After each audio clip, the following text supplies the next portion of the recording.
नवी Delhi Shahani hotel association दादू जो अगवान आहियां।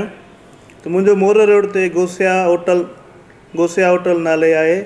10 फेबरवरी ते तक़रीबन रात जो 9 तारे 5 पुलिस मोबाइल में सवार पुलिस एहलकार जिनमें पुलिस ऑफिसर ऐं ॿिया शामिल हुआ। पुलिस इंस्पेक्टर इफ्तिखार जमाली की सरबराही में असांजी होटल ते चढ़ाई करे केतिरा ई गिराक गिरफ़्तार कया विया ऐं मूं खेसि पुछा कई त हिन असांजे मथां तशद्दुद शुरू कयो ऐं काउंटर मां अटकल 45,000 रुपया कैश ऐं चाचो अब्दुल जब्बार जे खीसे मां 32,500 रुपया कैश। मुंहिंजो भाउ जेको गुलाम मुर्तज़ा शाहणी उहो बि उते मौजूदु हो। उन जे खीसे मां उहो मुर्गी जो कारोबार कंदो आहे जेको 35,000 रुपया कैश उन जे खीसे मां कढे विया।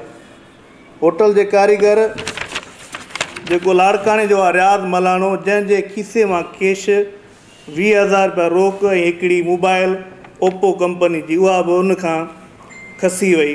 ऐं मुर्तज़ा जेको भाउ आहे मुंहिंजो उनजी हिकु मोबाइल जेका तक़रीबन 35,000 मालियत जी मोबाइल आहे उहा बि उन खां खसी वई।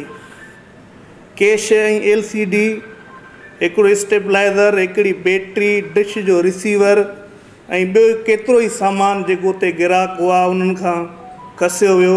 ऐं मुंहिंजे खीसे मां मोबाइल तक़रीबन कैश 40 खां 42,000 रुपया मूं वटि कैश हुया उहे बि खसा विया।